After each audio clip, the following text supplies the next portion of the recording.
Okay, you know what, Kurt? You're gonna pray us in, brother. You're gonna Yeah, pray us yeah, in. Yeah, Great to absolutely. set that. yep, Yeah. praying us Oh, in. yeah. It doesn't have to be grand. All right. Yeah. No, just Yep. just the truth. Yep. All right. All right, go ahead. All right.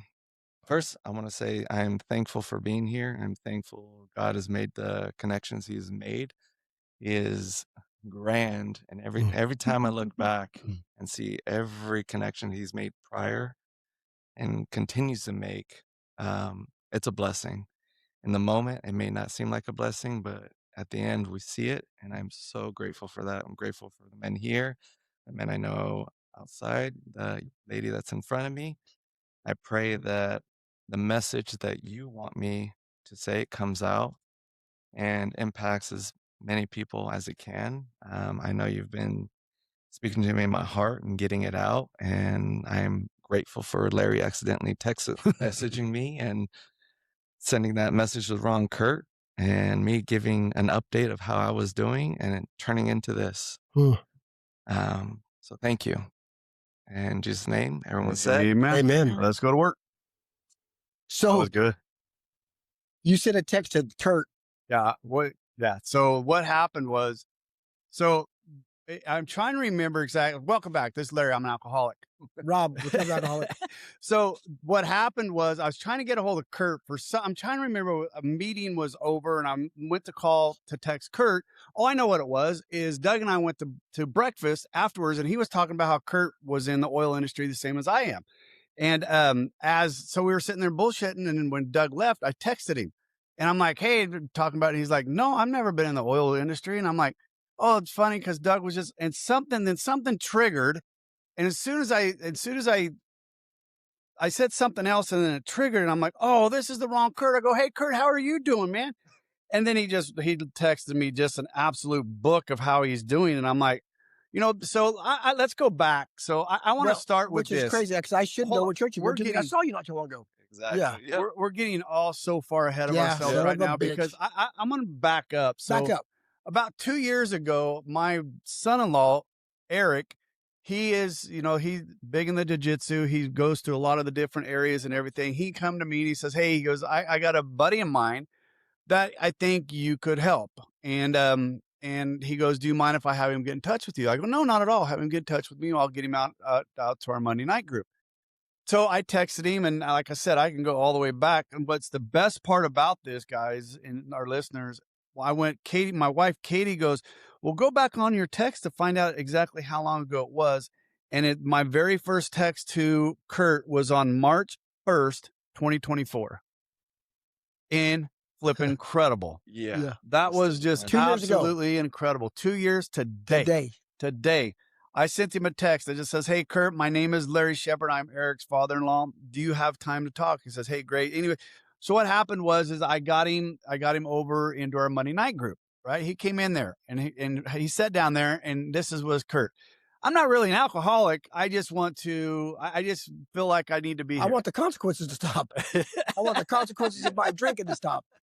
And I think that was the best part, right? Yeah. I mean, he wasn't sure he was one of us, but I want these consequences to stop. I know that. do you remember that, Kurt? Yeah. Well, there's a lot. Yeah. There was a lot going on. We're going to get into it because there's a lot. Yeah. Like I said, I have a very, very fond memory of this, right? And I'm sure, ultimately, Kurt, I want to get back to your recovery and where you're at now, right? That's where I want to get to. But I also want to make sure, and we're going to air your dirty laundry a little bit, right? Sure. That's what we do. That's how we help other people grow, right?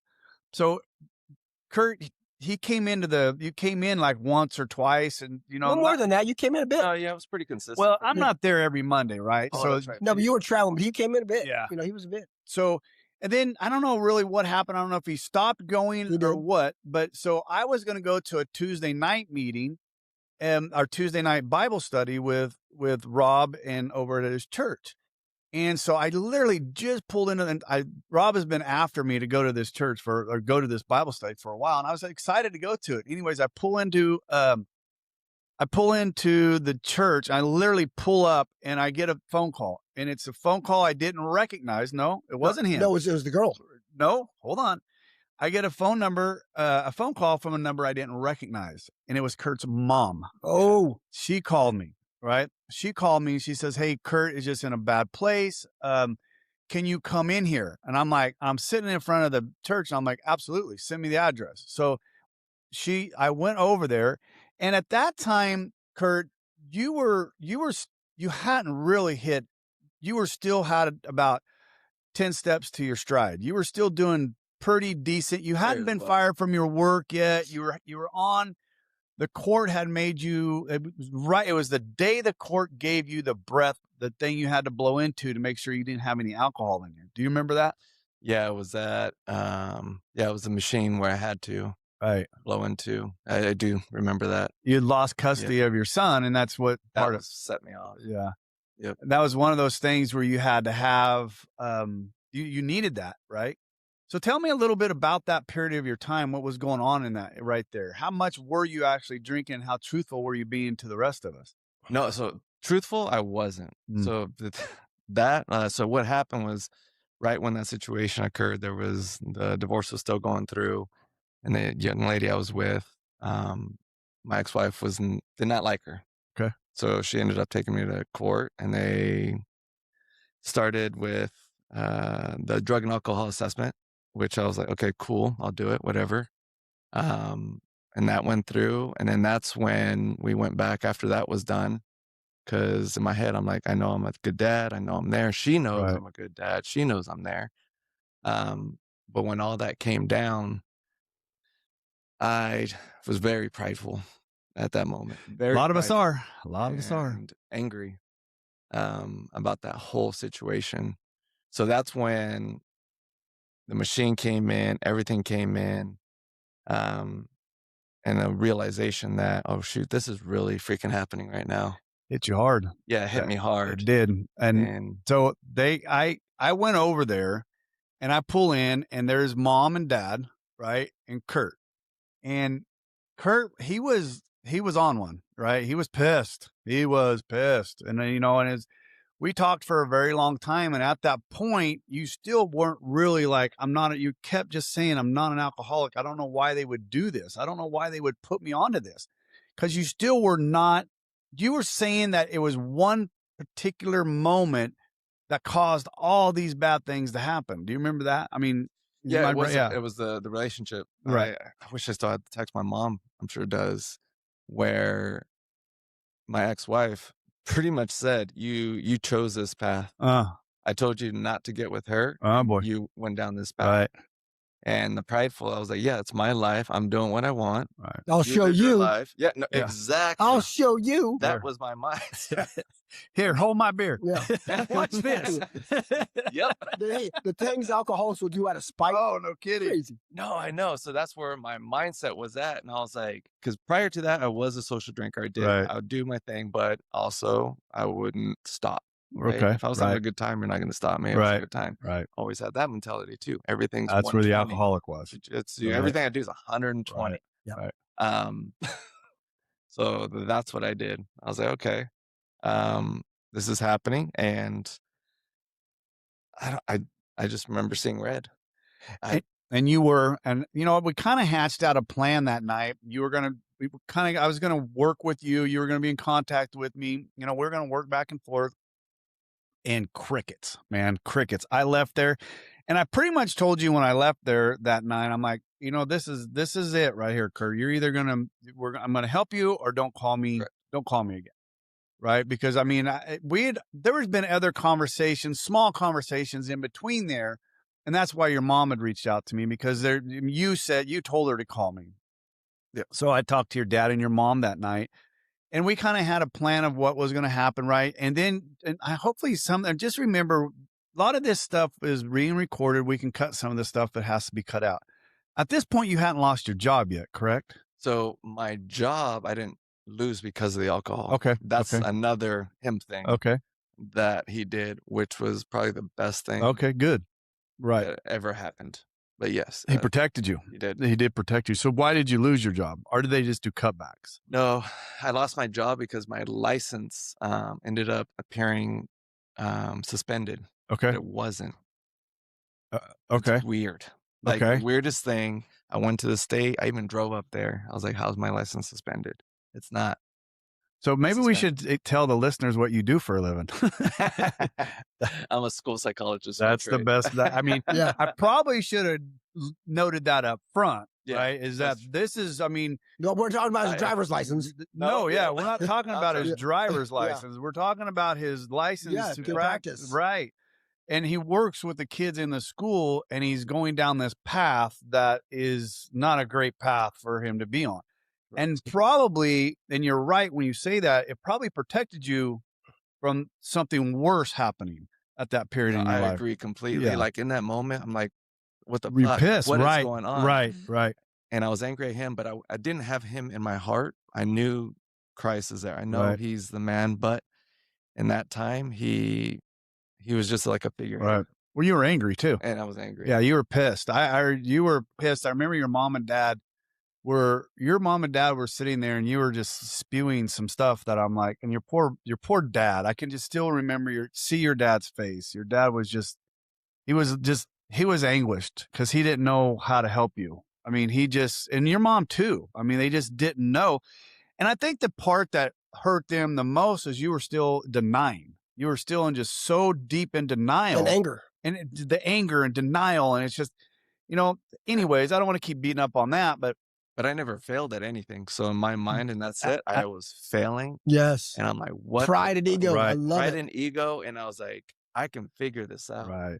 And I got this. yep. Well, got I mean, what this. does the book say? The intelligent ones are the worst ones. What does it say?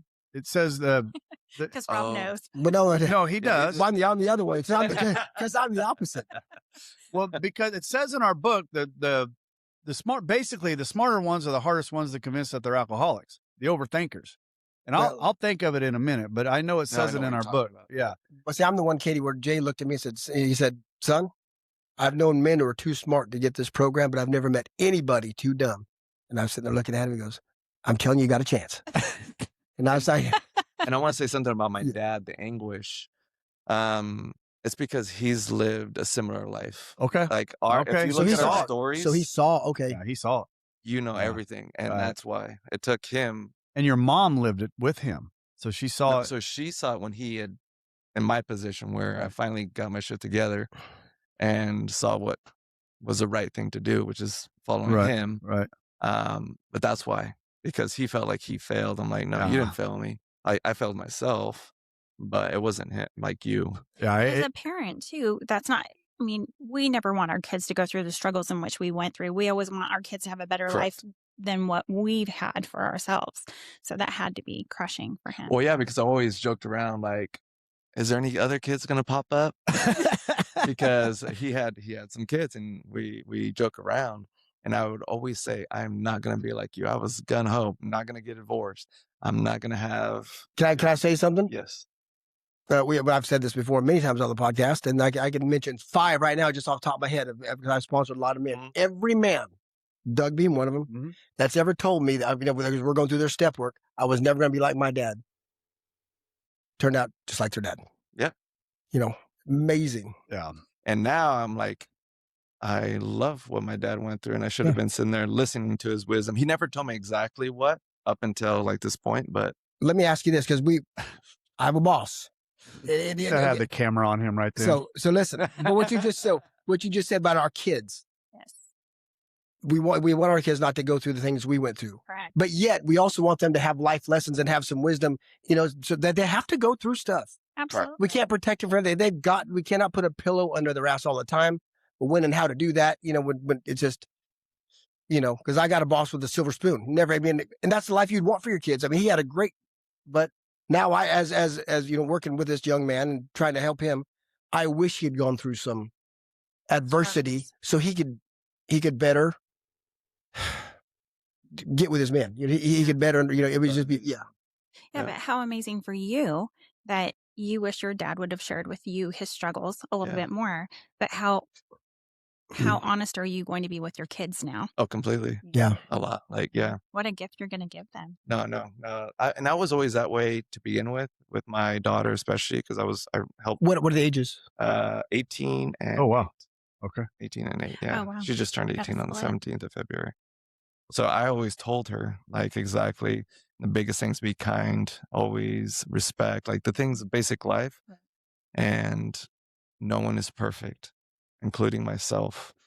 And that's the biggest message, is no one's perfect. Especially Because your that's parents. one thing Yeah, I did yeah. hold my dad to, was perfection. And then as I got older, I'm like, oh, he makes so much mistakes. I'm not going to do that. You see, Here I am. my son knows my kids basically know my fifth step. You know, I don't. I think the worst thing I ever did, and I've said this many times on the podcast, is I put my pastor on a pedestal. You know, I love my dad's basically the same thing. My dad, I never had that. I don't want to be like my dad, because my dad wasn't that way. But I mean, he was a good dad. But the thought that I didn't have it around as much as I needed it around is the part that I had the problem with, right? I didn't have that male influence as much as I needed. Where I got into it, where I was just like my grandfather. I ended up being just like my grandfather, and I didn't know it until after I got sober. I'm like my abuelo too, Yeah. in a lot of ways. Yeah. Yeah. Super Anyways. prideful. But So when I left there, right, Kurt was we're going to get you were going to do that, right? And you were going to work what? What was the time frame? Because you would call me Mm. when he was in his car. We're getting you there. had a bed We're of getting Maynard's there. for him, paid for. We're getting there. Yeah. So hold on. So when we left there, he still wasn't at a position to where he was going to go to Maynard's or go to any treatments, right? I just kind of helped him. We were going to work together. We were going to walk through this path together, you know, because he still was working. He had to do and he was getting his kids back. That was I got to get my kids back. I got to get my kids back. And I mean, that's just where he was at in his head, and nothing else was going to matter, right? And in fact, you told me I'm not drinking, right? I'm not drinking, and I have to do this every day, and I'm not drinking. I don't know what they're doing. I mean, he was just absolutely in denial. And it's like, I kind of, about midway through our conversation there, I just kind of checked out myself, because I knew I wasn't getting anywhere with you. yeah, I was angry. There's no way. I mean, and I saw that, and I ended up talking with your mom and dad more to try and get them to understand, you know, the path that I saw was getting ready to happen. Right. And it pretty much played out almost the way I told them it was going to happen, because as that spiraled down, there was probably a week and a half until I got that recording from either you sent it to me or your mom sent it to me. And I can't remember who sent it to me, but it was when you were in bed and the girlfriend that was there at the time was arguing with you, and you're talking back and forth with her. And I can just hear it in your voice. And it was spooky to me, right? It was spooky to me. And do you remember that period of time? Do you know what recording I'm talking about? There's several. Is it really? Yeah, there is, because I was afraid. But yeah, there's a point I was afraid for my own life, either from her or right. And you were recording all of that, because right? I wasn't sure if there was going to ever be accusations or anything. So I was always like, cover your own ass. Right. Yeah, that's where my mindset was. But I mean, cover your own ass. But did you ever think, fuck, just leave?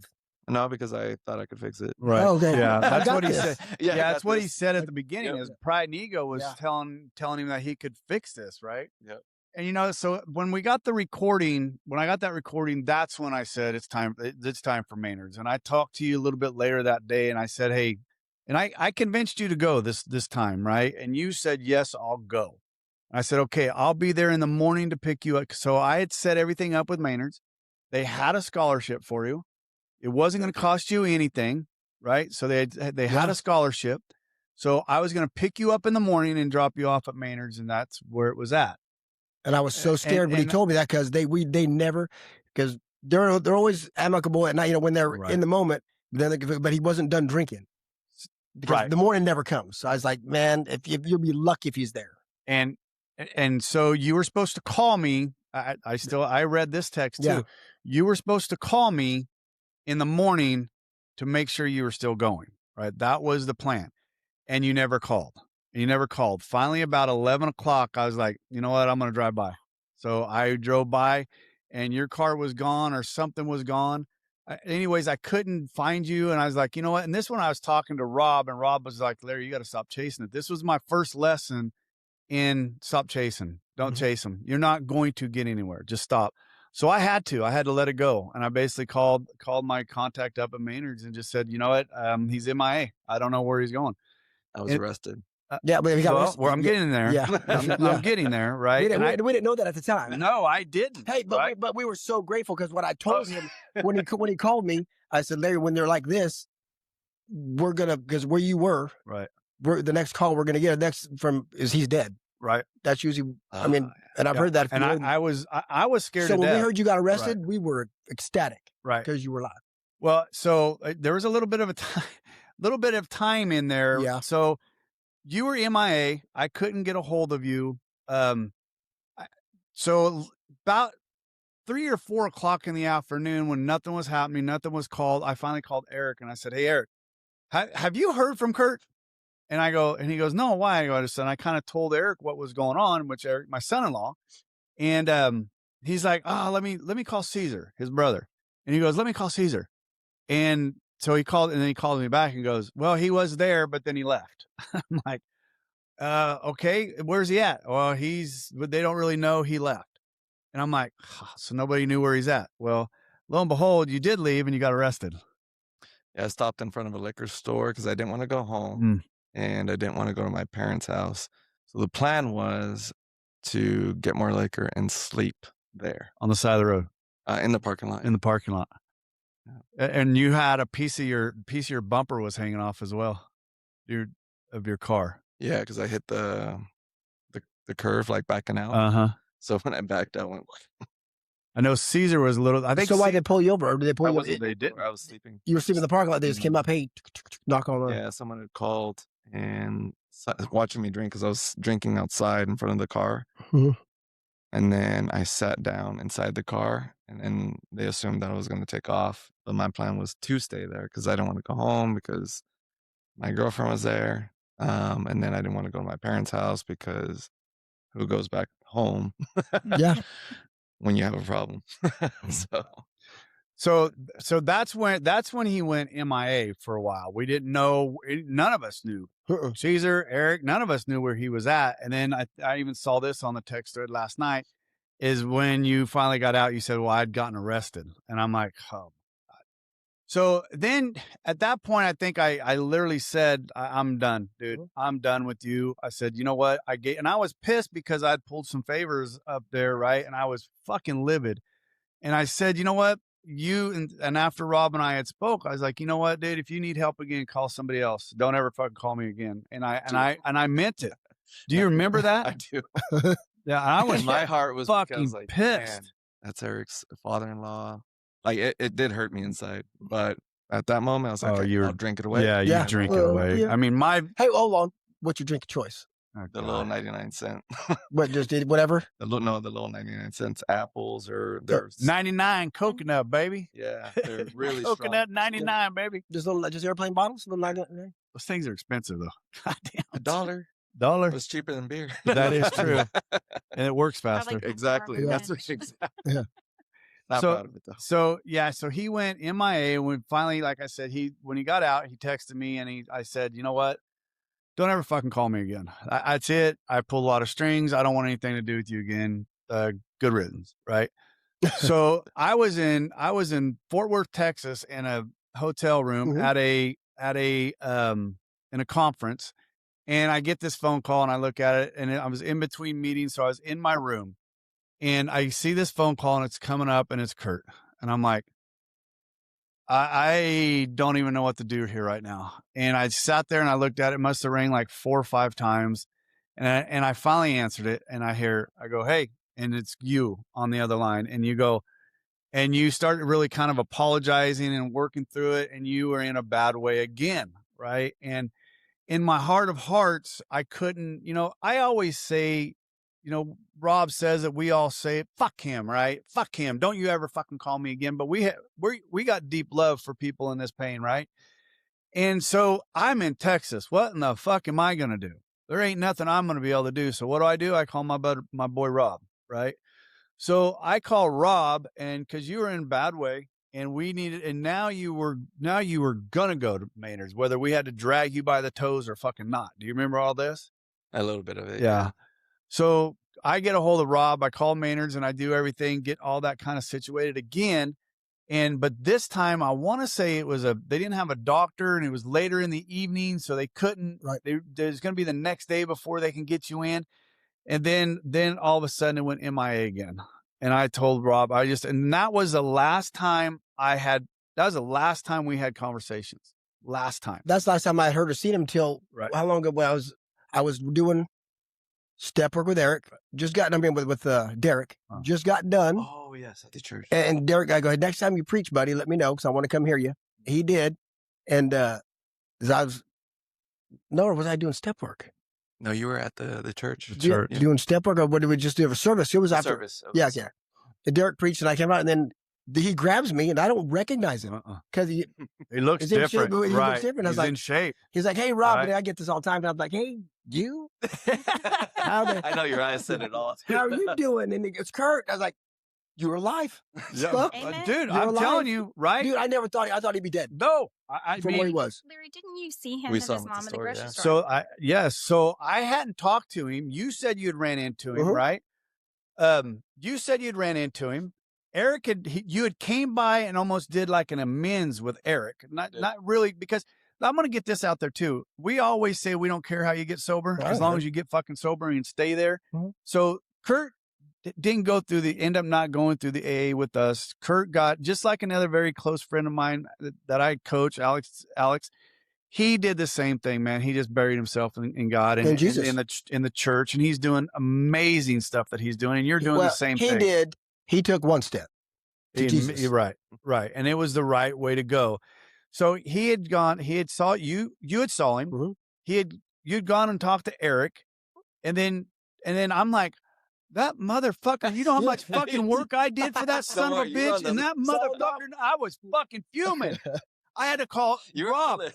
I had to call Rob and like, what the motherfucker? You guys are getting all this shit, and I ain't getting a fucking fuck that goddamn guy. I'm glad I said fuck him. And, sorry. Sorry. I just remember being pissed. We had to do some more step work on that, buddy.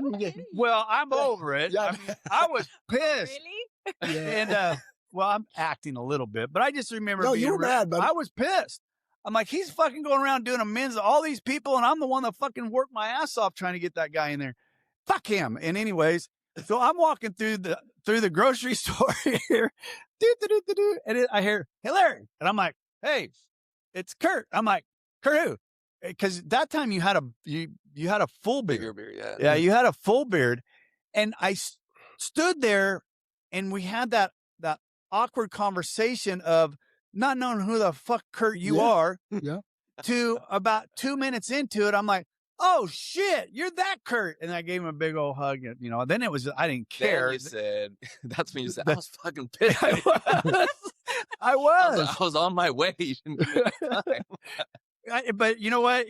But I was so overjoyed to see where you, because I thought he was dead. Me, you both. That's usually where they go when we last see people like that. Right. Just be Lauren. Right. Let's be honest. We just had one of the brothers that didn't. He wanted the consequences to stop, but didn't want to finish doing the work, and he's now dead. So that's what we thought happened to you. When I saw you, I was like, "It's a ghost. It's a ghost." I just literally. So what happened? So when we would.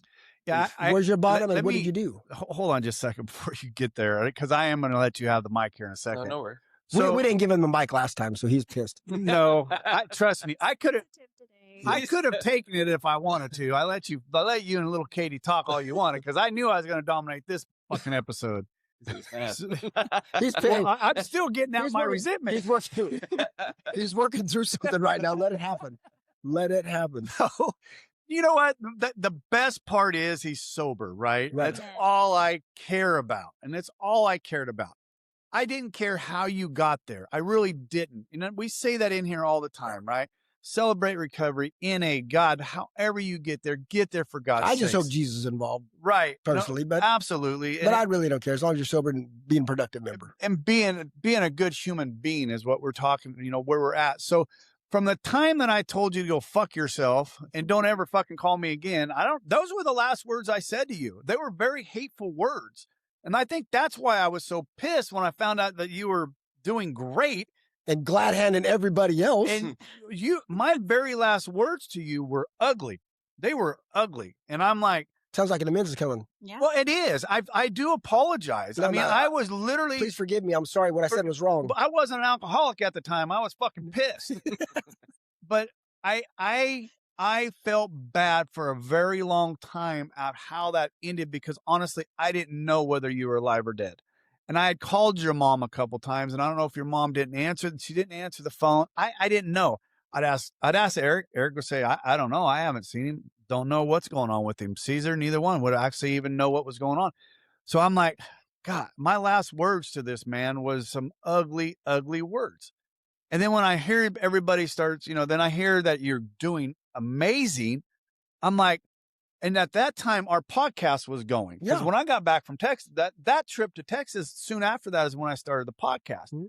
And so when I heard you start going, I'm like, oh my God, I got to hear this story, right? I got to hear this story. But Rob and I had been back to back in a lot of podcasts. And then when I accidentally texted you that day, I'm like, oh no, this is the right accident. Thing. There was no accident. No. And then when I go all the way back on, back onto our texter, and it was March 1st. I'm Today like, come on, baby. Today is Come on. And here you are. Just come on, man. Dude, but we're talking 2 years. Yeah. So talk to me. I want you, and you can talk to us too. I will if you want sit to. down. I will sit here and shut up. Today. It fucking is. I'm fuck everybody. I'm doing this. I work my ass off for this guy. Sorry, I know. I swore I wasn't. I haven't said it one time. I think Coach said it once. Larry said it a dozen times. I haven't said it once. By golly, I'm doing it. I don't know, man. I just know let Kurt talk. I want to hear. I am so excited. I want to know what happened. I am so excited that you're here, Kurt. That's what I'm trying to get to. It doesn't matter what happened from the first phone call to the last phone call, right? You are sober and you're doing it. And God bless you. So tell us, how did this come about? Well, I got arrested another time. Oh, shit. Yeah. Same thing. They called because I was in my car. In a liquor store? No, I was smarter and went to a park. Sweet. Someone saw you. Yeah. I was sleeping though. They didn't see me. Okay. And this time I was smarter and was sleeping in the back of the car. They still took me in. But this time, because of the location I was at, they didn't take me in to jail. They released me, but they took me to the hospital right away, and I was 20 times the legal limit. Wow. That's a lot of little bottles, guy. That's a lot of little bottles. Yeah.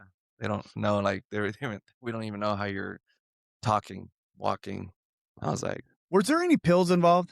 I know No. there was. So originally there was. I don't know if you remember that. Originally there was, at least your girlfriend said there was. Because I had a couple. I don't know about that gal. I had a couple conversations with her. So I guess not. No pills. Okay. No, so.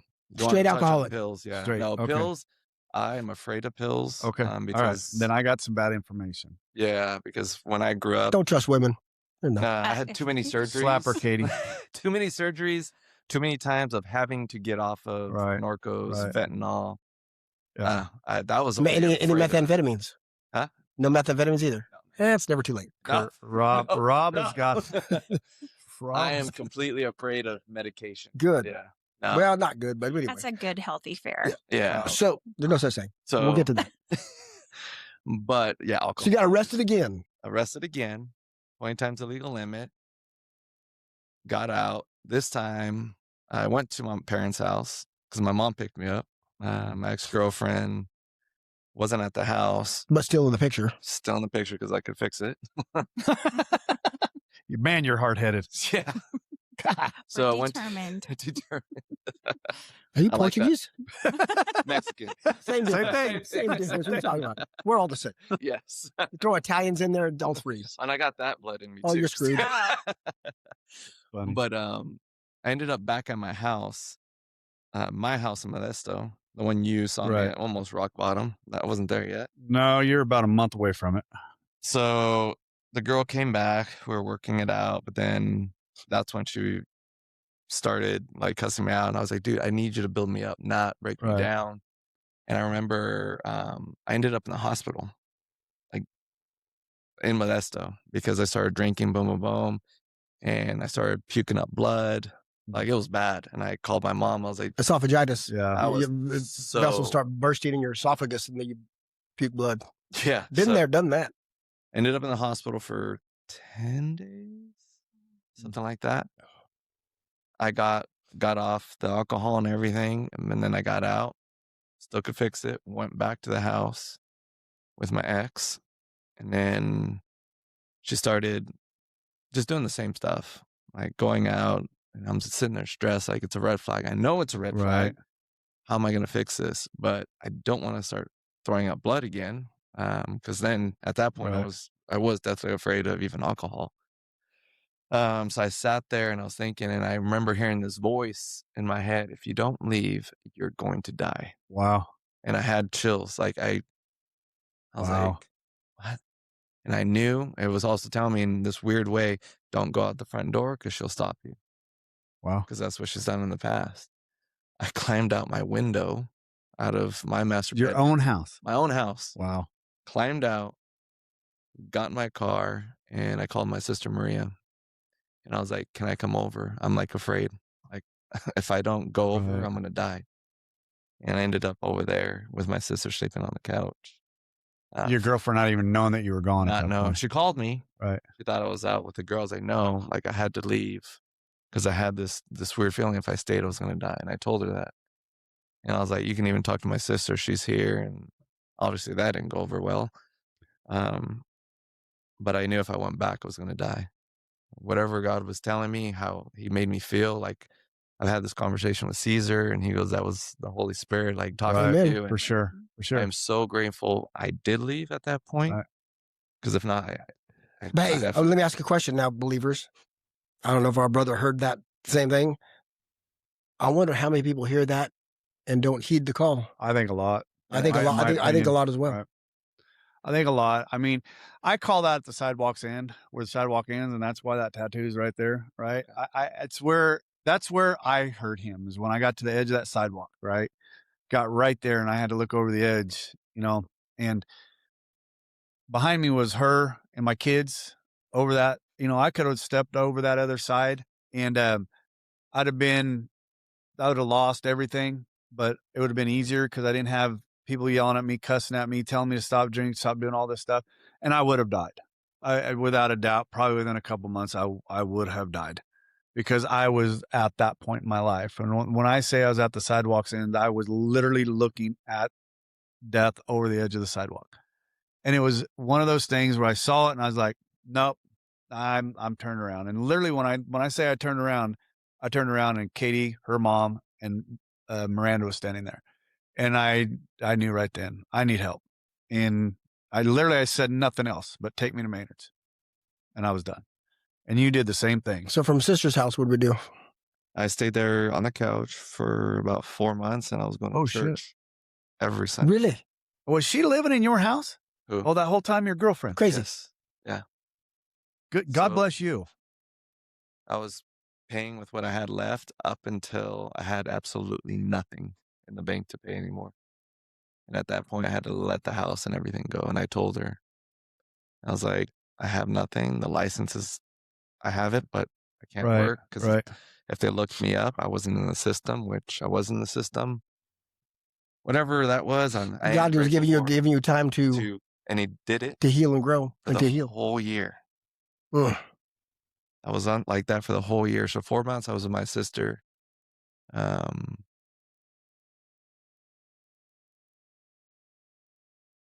This is unfiltered. Right. Powerful stuff, Kurt. I mean, this is, anytime you talk about this stuff, I get, when I see somebody else, because, it's like, what do they call it? We've been in the war together, right? We've been there. Mhm. We've been there.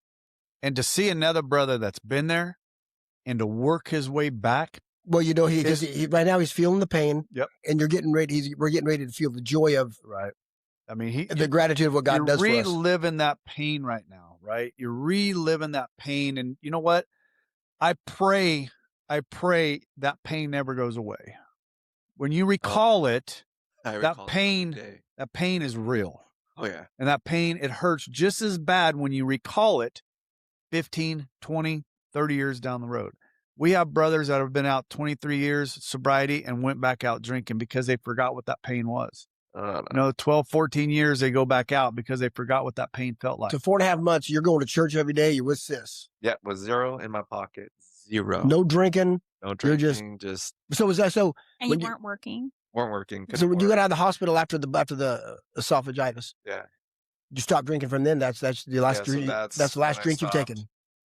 No, I've done social drinking, but now I have this thing and I don't like it.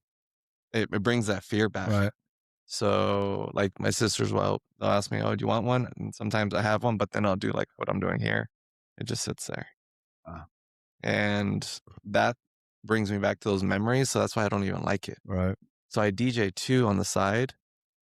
And when I go to bar, I don't like it. Because that pain is there. Yeah. Yep. So with that, yeah, I don't like it. It doesn't bring that joy, that socialization piece that it used to. It's way too negative. So from that point, I did. It took me a whole year to even feel comfortable drinking. So it was a whole year. I did a whole year of just the Bible, and I surrendered to him completely. I was like, I just want to be happy. I'm going to do this, and I'm going to live the way you want. I remember telling him in prayer, I was like, I'm going to do exactly what you say. I'm going to live and reference what would Jesus do. And it wasn't like I used to make fun of that, joking around. What would Jesus do? I lived that. What would Jesus do? And every moment, every thought, everything. And that took me back to the gym. I had to be humble. My sister was paying for the gym. She goes, I think you need to go back to the gym. I was like, okay, cool. I don't have money. The gym or jiu-jitsu or No, yeah, working out gym, because there was some unhealing that I hadn't done yet with at Oakdale MMA. So I hadn't been going there either. I hear you. But then, so I started working out, doing my thing there, and I had to humble myself with allowing my sister to pay, because I was like, I wanted to say no, but I let her. And then there was a meme that I got because I read the Bible every morning, and I'm also part of the Holy Bible app. And it gives memes that come up. And one of them that came up was, forgive those that have wronged you in the past, and blah, blah, blah. And I kid you not, that very same day, I ran into Professor Tom. Imagine that. Wow. I had walked by there more than 100 times, not seen the guy that morning, read that, and I'm thinking, and then boom. So at that point, we looked at each other, and he goes, Curtis, I'm Professor Tom. And we hugged, and we're like, we need to sit down and talk. I was like, yeah. We set up a moment for that same Sunday after church. And him and I spoke for 2 hours minimum. It was at least 2 hours about the Bible, about our past and miscommunication, and all the things that went on with that. And we reconciled that, which was amazing. And then that's when I started going back to jiu-jitsu. And still living the Bible and doing that, and then getting back into teaching kids classes, getting back to training. So that was my life, rinse, repeat for the last year, trying to get a job, but my license, I couldn't get it unsuspended or visible to the public. So I had no job. I would try. And what's interesting too, thanks to him, he released it. I say he because it was visible enough to print out my certificate to be able to submit to an employer I had to release money that I had because I worked for her. So then she could bill. She billed, gave me that money, which was enough to get through the year and get some of the things going. But then the license was taken away again. As soon as I applied for a job in Tuolumne County, they ran my stuff and it was inactive. Why was the license keep getting suspended? Was that just an internal thing? You never did figure that out? Never did figure it out. Huh, I know part of it had to do. But it finally got cleared up. Completely, yeah. Amen. So I talked because part of it had to do with child support when I was paying, but it wasn't full. And what started it was miscommunication with child support services. They accidentally suspended it the first time. Isn't that some bullshit, right? So they suspend your license, so you can't work, but so they want can't you to work. pay. They want you to work. They do the same thing to our truck drivers. Yeah, it's like why would you do that? That just makes zero sense. None. So that set some things in motion too. But it was funny that it would come back and then taken away again. And then finally in December of this past year, I was praying to him because I was trying to start my own company called Mathetas, Disciples, Learners. That was Right. what's going to be the title. Actually, that right there. I made that. So I was like, okay, I'm going to brand in jujitsu, self-help books, working with kids and all that. But it wasn't taking off. I was like, oh, what's going on? So I was praying in December, and I go on to EdJoin, which is a big hub Right. for all teacher Right. positions, school psychologists, all Right. that. And Atwater pops up. I've always wanted to go back to Atwater. That's where I did my internship. That was the best time of my life. They're 99% Christian, and you can see it with the people Right. you work. I was like, man, Chrissy LeBeau and I had, that was my direct supervisor at that point when I left. And I wrote her a letter, assuming she was still like the director of all the school psychologists, student services.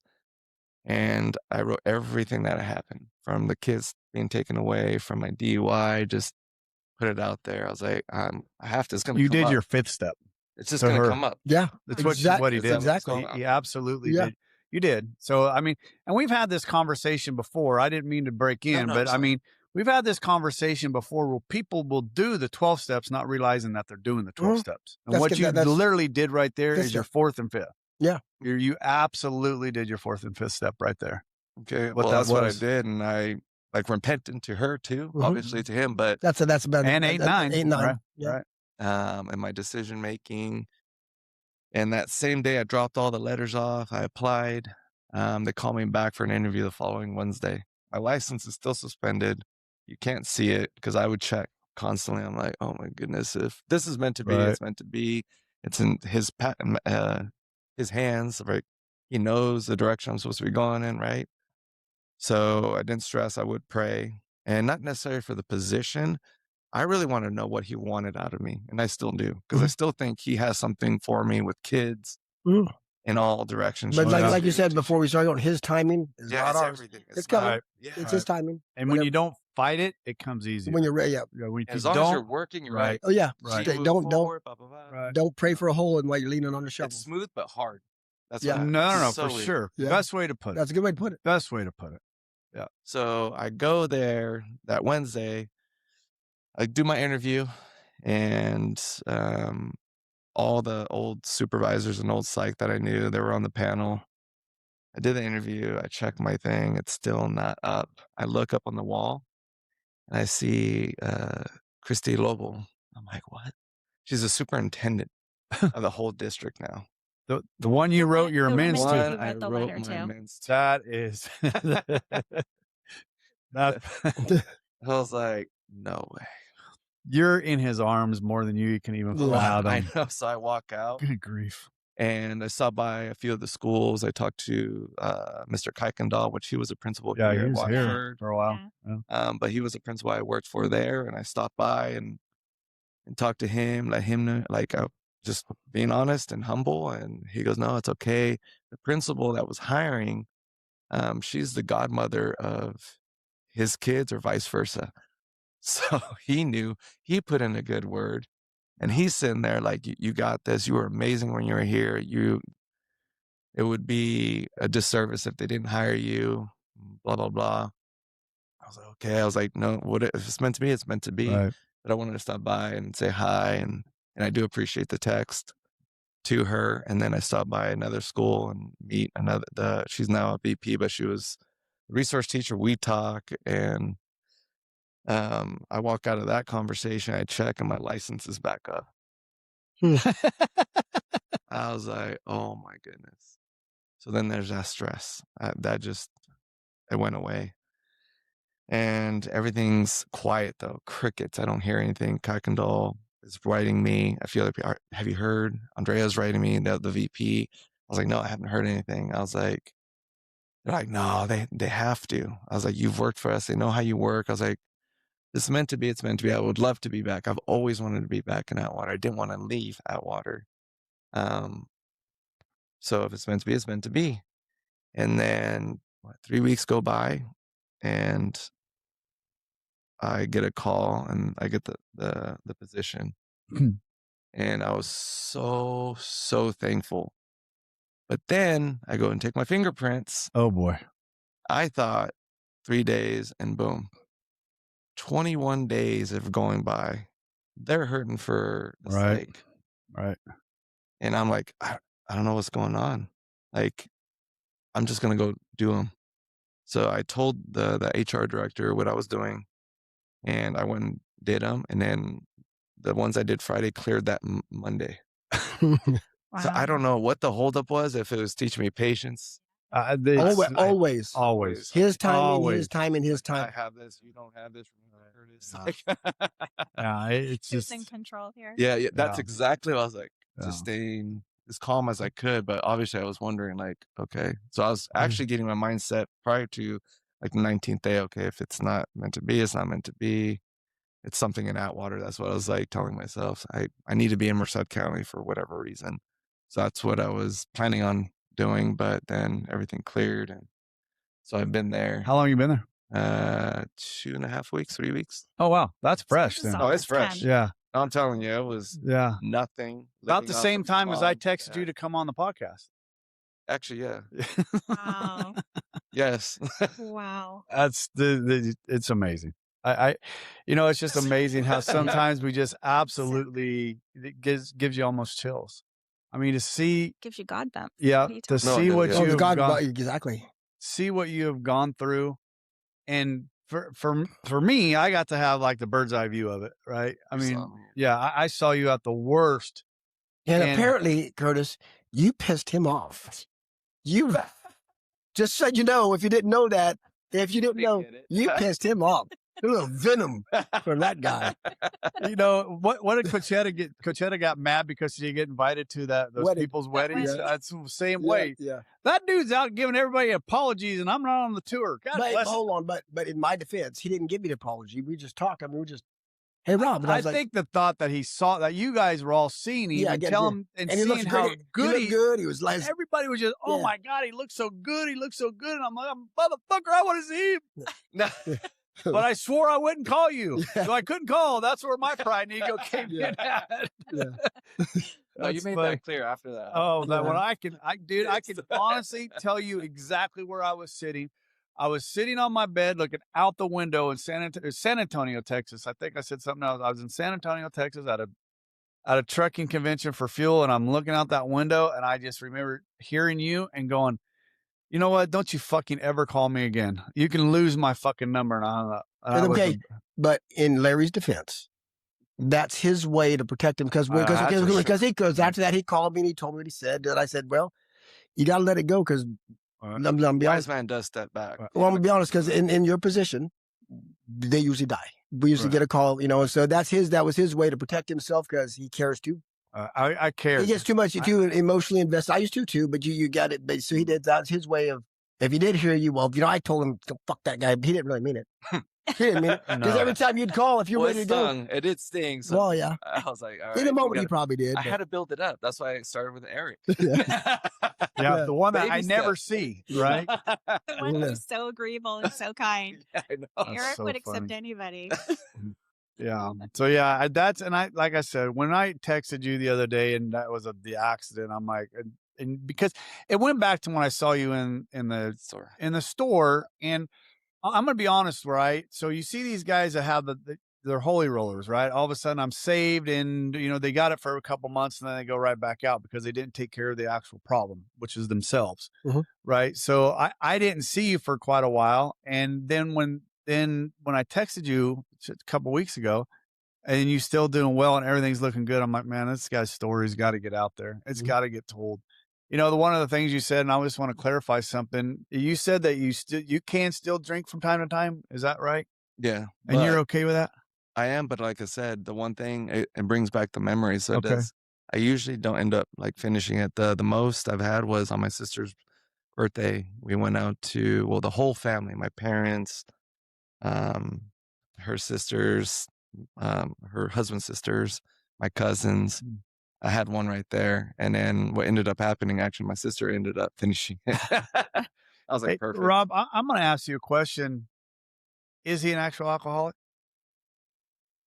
Be careful. Oh, yeah. No. I mean, I would never drink again. It will lead you. But because we say this sometimes, is it casual occasional. What was he? Was he situational a drunk. certain type of hard Right. drinker that could stop or moderate? Right. Well, what I told myself when they took the kids away, because that was the accusation at that time, I wasn't. I was going out. I was coming back. That I was, and I remember telling myself, "You want an alcoholic? I'll give you an alcoholic." Mhm. And that's what Yeah, I you did. showed him. Proved your Did. point. Because everything I do is 120, good or bad. Right. And we've heard other people say that. I mean, Brian was saying that when he first got in. I mean, it's like, you want a drunk? Here, I'll show you a drunk.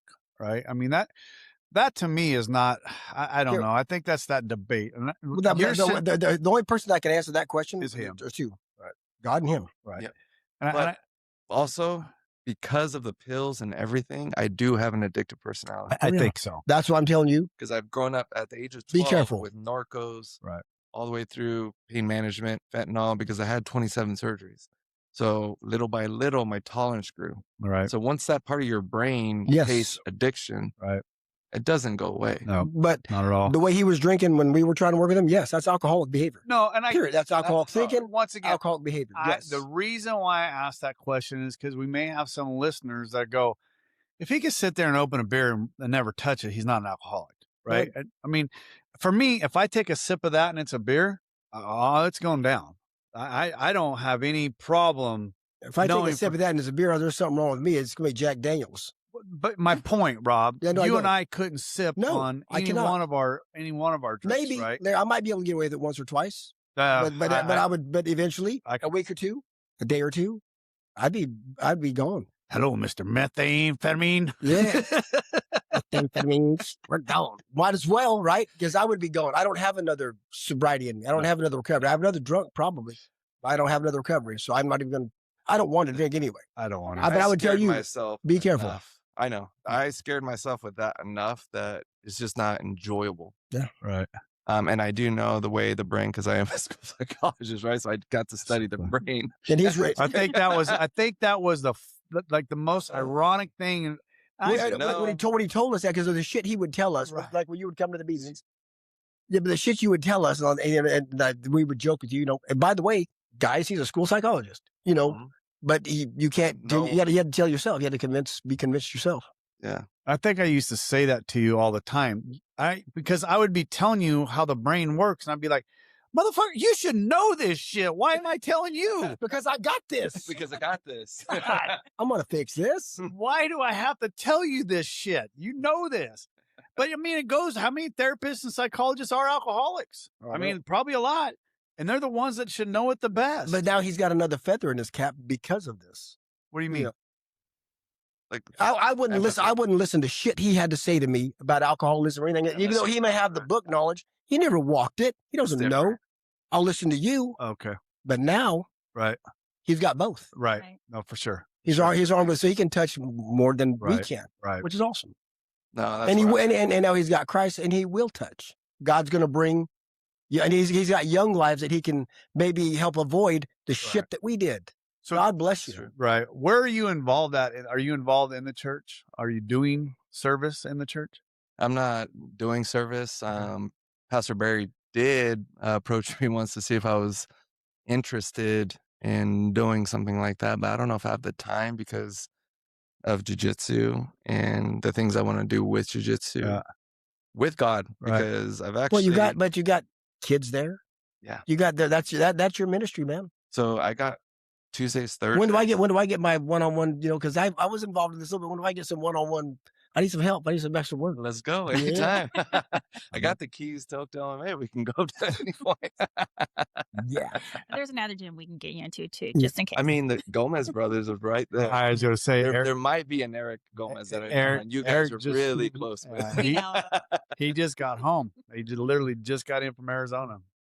So Yeah. Yeah. So we've introduced prayer on our Tuesdays, Thursdays class. Awesome. And actually this last Tuesday, I've been talking to one of the students, Emma, and she goes to a Christian school in Modesto. And she was like, is it hard? I was like, well, you lead prayer one day. Right. And it's been 3 weeks and she did it this last Tuesday. She did so good. Mm. So amazing. And almost all the Overcome kids that stayed. fear. Almost all the kids stay too. Wow. So they get the option to stay or Right. not. But we gather in the center and lead prayer. So it's awesome. That is awesome. and Eric used to do a Sunday. He'd do a Sunday afternoon. Bible prayer and Bible. Yeah, prayer and Bible. No, it was a Bible study. Yeah, it was a And- Bible and study. roll. They would roll, and then he'd pull them all together and do a little Bible study on Sunday afternoon. I'm gonna have to encourage him to get back to that because I would go and I would too, but I got podcasts that he makes me do. Oh, you know what? I don't make you do shit. That's Yeah, right. you know, I don't want him cussing at me like he did. Gee, don't you fucking ever call me again, motherfucker. I was getting a little bit of that alcoholism in me last night. I was texting him last night when you had us in that chat. I was going round and round. I'm like, where's that fucking Rob at? He's not answering any of this shit. And then finally I jumped over to a one-on-one with him. I'm like, hey, and I'm like, this motherfucker's still not answering. What did I do? And I'm getting FOMO here. well, I'm with the family, bowling with family and brothers. Yeah, Anyway, so yeah, that Bad Rob. I know. just stupid. That alcoholic brain gets to working, and it is what it is. Well, I saw you. I was like, God, who's he talking? Oh, he's talking to Kurt. Okay. And then wife fine. goes, because she was patting me on the butt as I was getting ready to bowl. She goes, your phone's vibrating again. She goes, is it Larry? I said, yeah. Yeah. Throw that shit away. She goes, well, as much as he's calling, why don't you put it around the front side? At least you get something out of it. Don't spit. That is too funny. Kurt, I'm so happy you came in here. Let's have some questions Yeah. before you. Okay, question, lady. I know it's kind of important. Katie always has the So, best questions. Yeah, That's why. I mean, these things are important. So where do you stand with your parents now? We are really good. I forgave them for some of the things they did unknowingly. That's part of it. So I went through just forgiving people. So I live with them. Well, there's some things as a family that we think that we're helping in a way. I mean, the we're trying to moment. cope with things as best we can. Right. So we're trying to make things, we're trying to get you on a path or trying to do something for you to Right. force a situation. So I'm sure that they're probably worth some things that you were angry about. I'm Oh, sure yeah. Larry, same, I have a question too. Yeah. Well, I want to give a shout out. What is your sister's name? Maria Muller. Maria Muller. Oh, she Thank still has you. Derek's last name. Yep. Well, thank you, Maria, for Absolutely. the love of being that type. Not just a Absolutely. sister, but that's love. I mean, That's that's a lot all of right. service. A lot of Yeah, service so right there. Thank you, sister. Yeah, she had my back. I got She a always great. I has. got an amazing sister too. When I went, She's taller than you too. yeah, 4'11". I got her by like 8 inches, dude. It's fucking amazing. I feel like a giant. It's awesome. But but families, if you happen to have that, Larry's got great family support. It's My amazing. support here. I mean, it makes it a lot easier, but it's amazing. Yes. Well, see, that's part of how I pulled myself away was the person I was with made it seem bad, like that I was a child that had mamitis. Mm. Okay. And I was like, oh. In my head, I was like, no, I don't. But then I was like, I don't want to disappoint her. No, I can do this on my own. Yeah, I'll show you. Yeah. Again. Yeah. Again, yeah. Boy, I'll show you. I got this. But I grew up tight knit with my family, my sisters, and everyone. And now I realize that is the normal. That is the way he designed it. Right. Designed his Absolutely. community and It is. everything. And the other is the abnormal. Right. And I should have but just you- stuck with it. I mean, I don't think that people realize if you're in your relationship, if they are trying to eliminate you from your family and just keep you to themselves, that should be a flag as well. Well, it was a flag, but I had this. But yeah, you were going to fix it. When did you stop telling yourself that? When he crawled out the bedroom window? Yeah. Yeah. No, that's exactly I when I mean, surrendered. at some point you got to surrender, But right? here, I want to read something. I want you guys to tell me where this person is. This is a text I just got. It's something I've been working with, trying to, and so it's been silent. So here's the text I got back. So I reach out. Hey, brother, I'm struggling, man. I keep thinking I have control, and I don't. I don't reach out to my sponsor, me, or anyone because I think I still have control. That's a lie, and I know it. Been shaking on the couch all day, and I'm stopping tomorrow. Can stop tomorrow, right? I hope. God. I hope he says. I wake up shaking, but I know I can stop. I've done it before plenty of times. I hate being stuck in the bottle, and I keep going back to it like a dumbass. I hate it. I appreciate you reaching out to me. I'll be okay, man, though. I got this. Tomorrow. God almighty. Wow. Do I know who that is? Yeah. Oh, I can't. What do you say? I got what I said. Well, here's what The fuck you do? my reply was, well, I appreciate you getting back to me, brother. I'm here. We're all here when you need us. But I'm not going to lie. Those last 3 words you just said scare the hell out of me. Right. I used to think the same way. Right. I haven't heard that. I got this. Those are scary words. I got this. Yeah.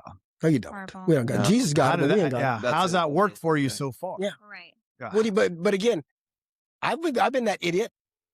So yeah, This I is mean, drinking beer only, limiting the number of drinks, Right. never drinking at home, drinking only, never, switching from scotch to brandy. yeah, the couple times that I Whatever. said, oh, I got this, I can do this on my own. My family was all involved in it, right? I mean, Katie was wanting me to stop. We were all doing it together until I started drinking behind their backs for a little while, Well, right? yeah, I mean, that's how I got it. Right. you just Then- here's what I'm getting. Here's my allotment of Right. booze for the day. right, That's what you can see me drink. Right. But then I got in the garage right, or on the way home. I got the right, by the time I got to get the 5th in me somehow. right. To get Yeah. to that one point, I got this. But that's just that's that's scary. what I thought you were, because I mean when I saw you, I didn't recognize you first because he wanted the light. He looks good, but I was like, I thought he those are the ones like this Right. cat, like the one we Right. just buried, the one we just Right. buried. Right. That's what happens to him. You're rare. I mean, you should also be commended for not necessarily having to go to a program to be disciplined enough that you were making the right decisions to get you out of the hole in which you were in. Not everybody has that. Like God. Well, not everybody says Yeah. you're gonna die either. I've heard. Well, you- your I didn't sister's get to hear house. that. Your sister's house had to be a 4-month, basically rehab for you. I mean, technically, I had lost everything. I Right. was I and mean, you were just church and home. everything on foot. right. They called me Moses. I had to walk to the gym, walk back. Yeah. Wow. And everyone in the church would see me. Oh, I saw you walking. Yeah.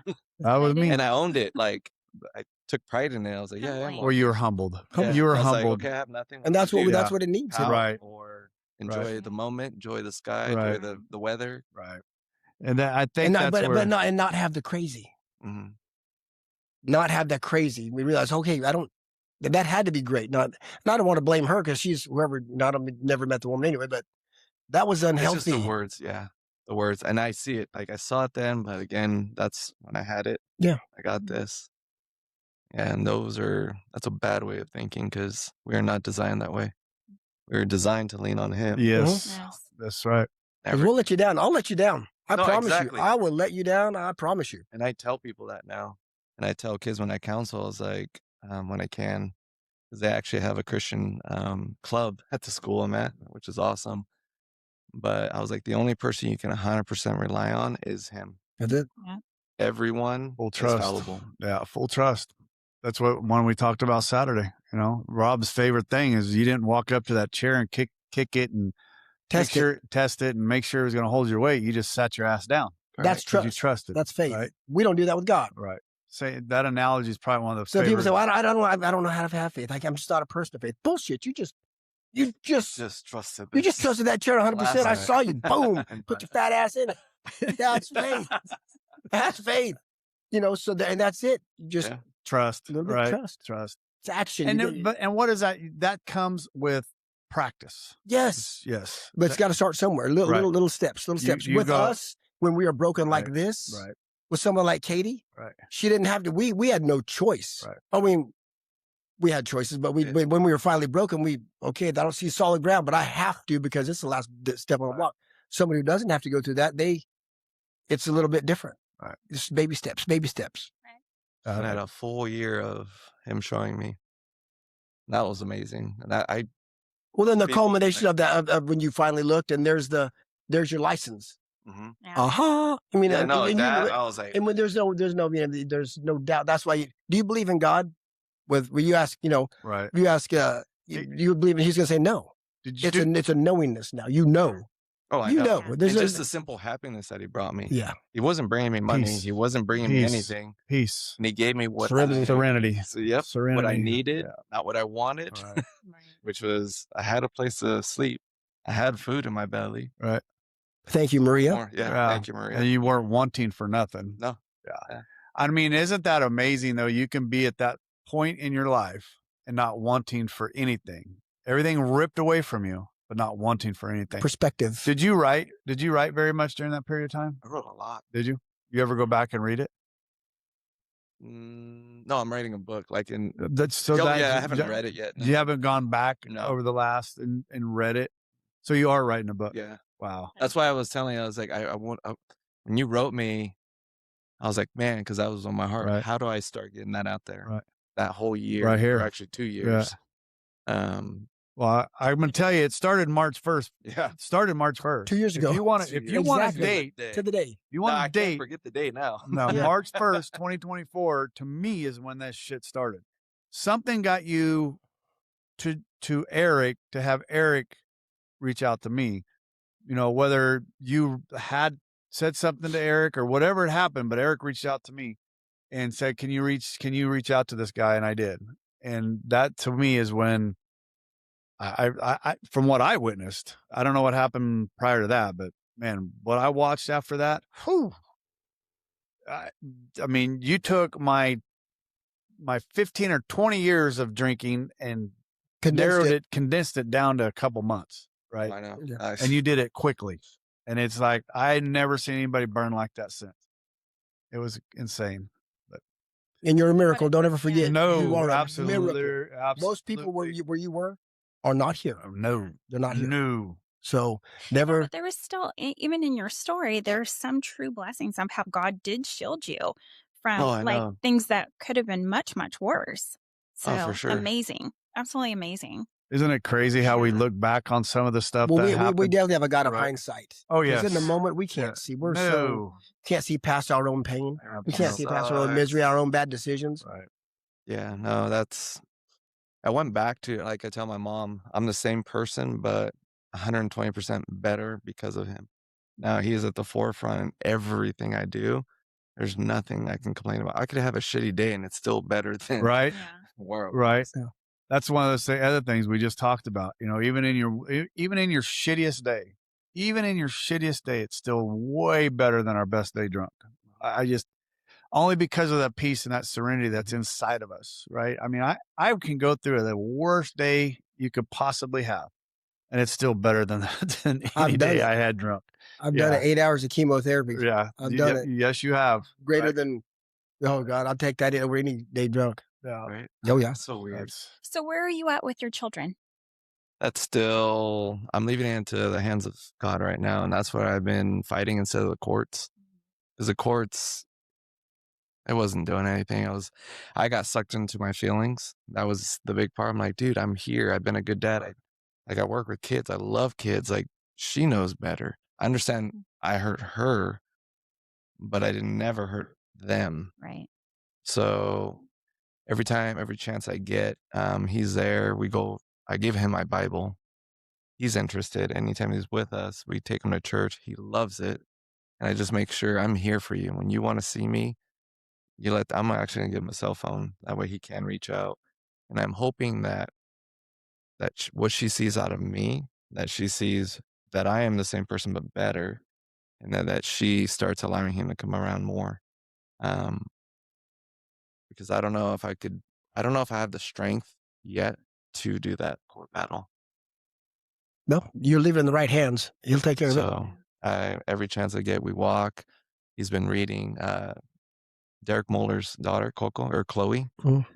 She's really into church. Amazing. 15 years old, but a mind of like an elder. Like she's Well, she sounds like she's like her super wise. Like her dad and mom. Well, her mom, as far as what Derek told us about it, sounds like she's just like her mom. I think what I'm going to read, I'm going to try and find it, because one of the best things you said to me in that novel that you wrote me to tell me how well you were doing. I'm not kidding. Look how long it is. Look how long it is. That's a drunk text if I've ever seen it. Right? That's drunk. I mean, look. He asked how I was doing. I was like, Dude. Yeah. Yeah. And you know how you Let me see take the a little shot. You know, you can see the little dots typing, and I'm like, Yeah. good God, what is he typing? Anyways, You found out. inside here, it says somewhere about you not being able to, you're not seeing the kids, but that's not any of your concern. It says something like that's not any of your concern. It's in God's hands at this point. And when I read that, I'm like, he's got it. He understands it. He gets it. Today. Right? Yeah. He gets it. It's not, right? Because what do I say? Better have a plan for staying sober not getting your kids back, not getting your wife back, not getting your house back. None of that shit's going to come back. Because if you don't stay sober, you ain't Yep, gonna get it anyway. that's a true fact. You know, and that's when, like I said, when I read that in here, I'm like, God, dude, he's got it. He's got it. He understands it, right? Because if you're just staying sober, I'm fighting for my kids, blah blah blah. No, he doesn't got it. He doesn't got it. He doesn't understand yet. But when you wrote that and I read that, I'm like, man, praise God. And he's looking for somebody to share it with, right? To give it to, right? Carry the message. Yep. And he's doing That's gonna step 12. That's going to keep you right. He's doing filled. step 12. Yep. Keep you filled. Yep. Because you pour yourself into the kids or pour yourself into someone else who fills you up. Right. Exactly. Yeah. That's right, baby. And every day in the thank gym. God for that Good new point. opportunity for you as well. This will be good for you. Another step in healing for you too. Being back at work and working with those kids. Oh yeah, For sure. water. Yeah, it's And being back on the mat, that's cathartic. That's healing in itself. itself. Just Yeah. yeah. God bless. That was one of the That's things good. where Nathan, we talked to Nathan when he was on the first time, is like, dude, you need to get back in the gym. And that was very therapeutic, right? And Eric's the same way. All you fighters, that's just therapeutic. Well, I'm just serious. It is. Well, I mean, when you grew up, you grew up on the right. mat, that's where you get it worked out. That's home, right? Yeah. It is a community for sure. Yeah. I mean, it's just, and that's, and it's great to see that you're back. I mean, I think that was one of the biggest things just to hear that you were back on the mat and you're teaching and you're coaching and you're doing that. I'm like, man, he's got this. And I mean, however you're doing it, you're just a better human being because of it, and that's what we all say. It doesn't, however you get this thing, right? However you get the sober, just be a better human being, and that's what you're doing. And I'm, you know what, for everything. He's not as bitter. He's not. I'm not. I'm honestly not. You know what? I'm not bitter. I'm not. You know what? I am blessed that you allowed me to be a part of this journey with you. I really am. I'm blessed. I am absolutely. Thank you, Lord, for allowing me to watch you walk through that. Because even though it was tough to see this right here makes everything I went through with you worth it. Everything. Because Rob and I both, we love seeing that pain.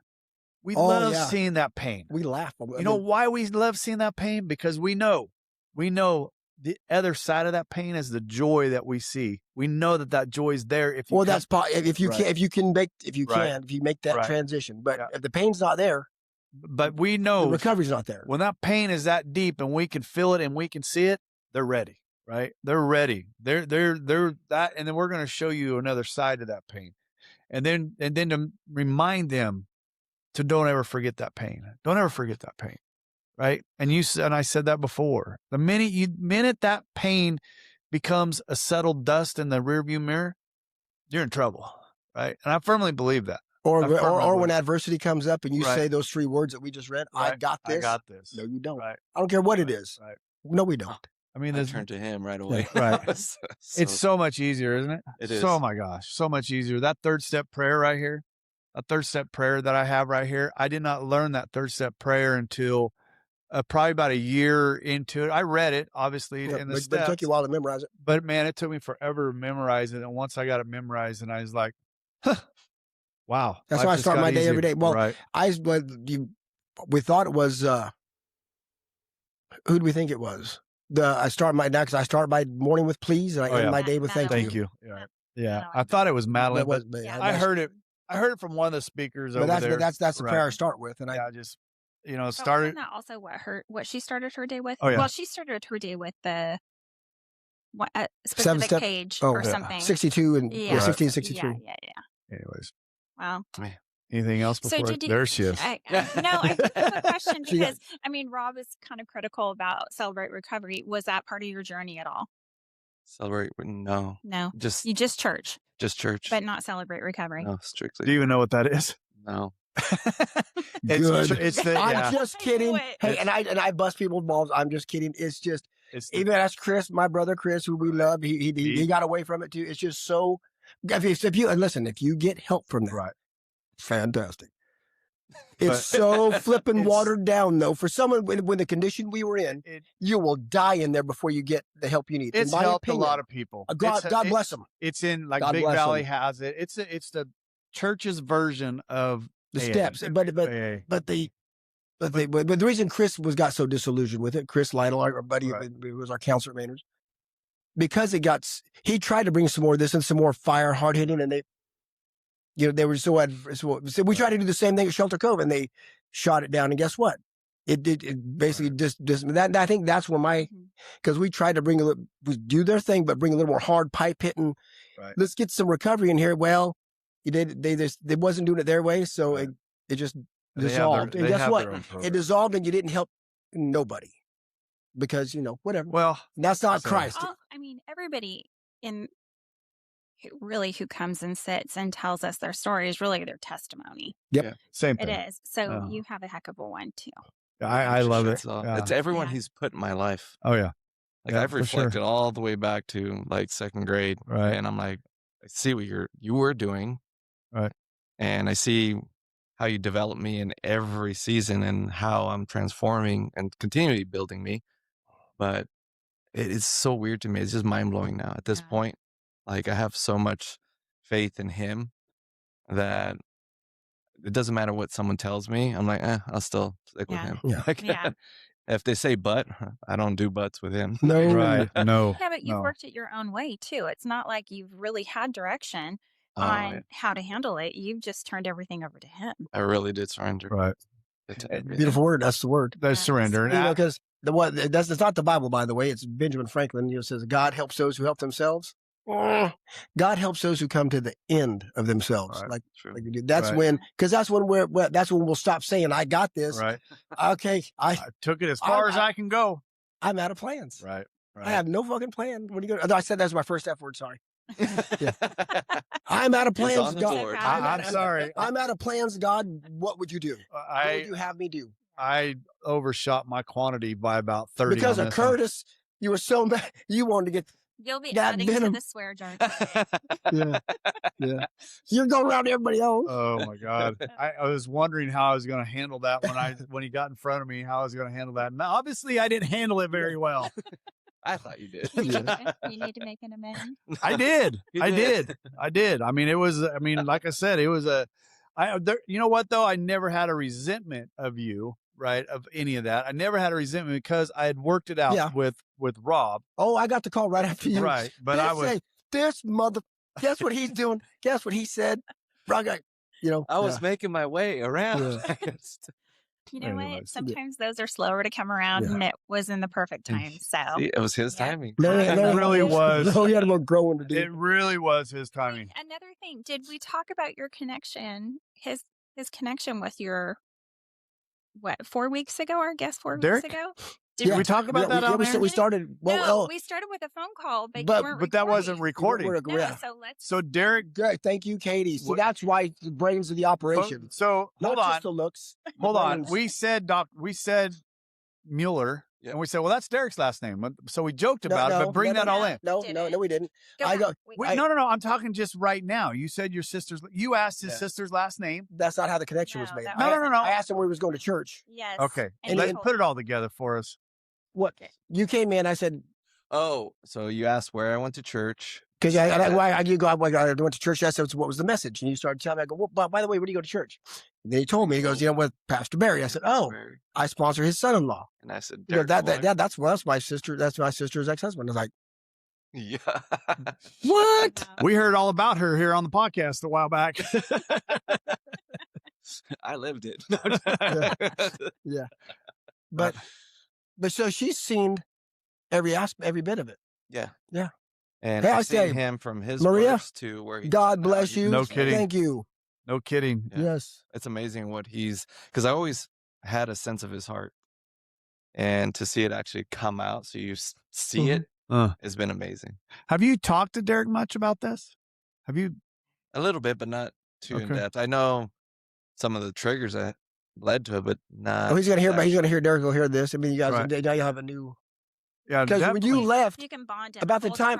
But I mean, almost for sure, Katie. Dude, I bet you we'll know on next side, not this side of heaven, but right around the time he left was when Derek started coming at Kevin's place, right? A little bit, but right about the time you left, because we're at a whole different place now. Oh, really? Yeah.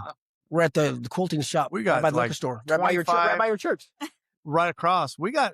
By the liquor store. Yeah. Right. So if you're not happy with the results you're getting at the quilting shop, go grab a beer. I'll buy it. I tell them I'll buy your first bottle.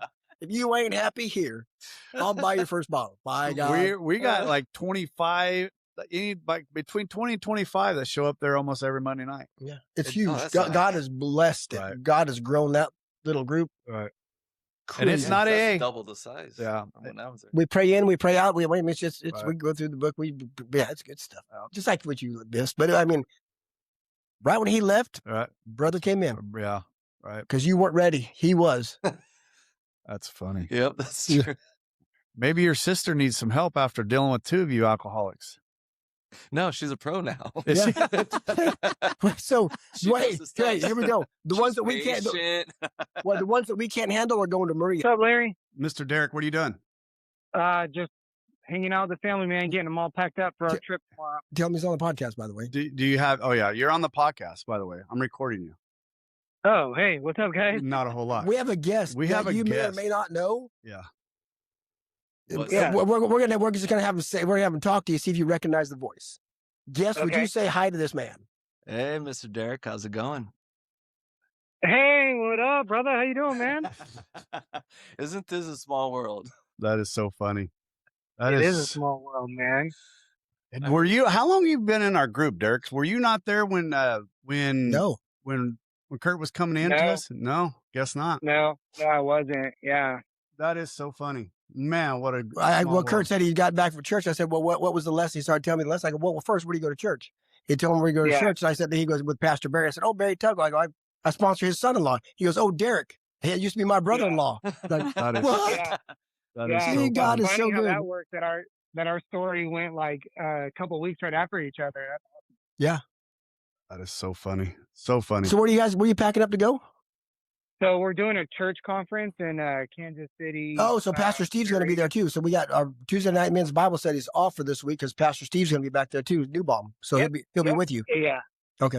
Yeah. They called me up and said, hey, we need you to teach at the conference. I was like, I'll be there. Oh, nice. Oh yeah. Yeah. Bringing the whole family. That's so funny. Hey. It's all good, man. Yeah.